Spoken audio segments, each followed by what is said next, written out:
Pemirsa sadayana wilujeng patepang deui sareng simkuring intanya Amanda Siva dina acara Warta Sunda. Simkuring bade ngadugikeun sakilas warta anu parantos disiapkeun ku redaksi. Kementerian Keuangan ngaluarkan peraturan ngeunaan kenaikan tarif cukai hasil tembakau pikeun 2 tahun ka hareup. Watusan minimum harga penjualan eceran anyar keminnya teh berlaku hiji Januari 2023.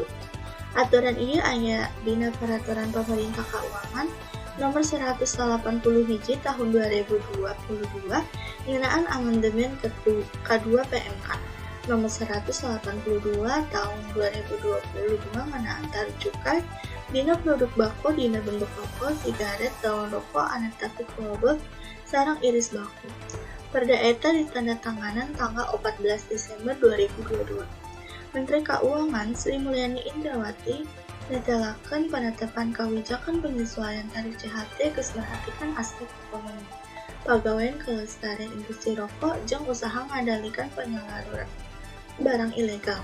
Kebijakan penyesuaian tarif CHT geus merhatikan sisi makroekonomi, khususnya di tengah kaayaan ekonomi domestik anu terus muat dina masa pemulihan ekonomi nasional. Cek Sri Mulyani dina pernyataan ti Nulis. Naikna tarif cukai rokok rata-rata 10% dina tahun 2023 nepi ka 2024. Khusus pikeun tarif cukai rokok kredit pangan maksimalna kanaikan 5%. Salieun ti eta tarif cukai produk bako dina wujud rokok listrik jeung produk pengolahan tembakau lain. Oge baris naik rata-rata 15% jeung 6% saban tahun saya 2 tahun ke hari. Bendahara negara nyatakan yen kenaikan harga rokok bakal mengaruhan inflasi indeks harga konsumen.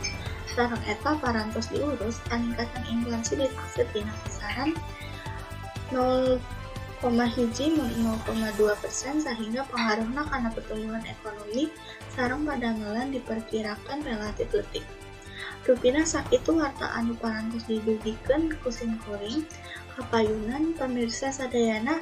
Mugi ieu warta janten mangpaat kanggo pamirsa wilujeng patepang dina waktu anu kapayun. Hatur nuhun.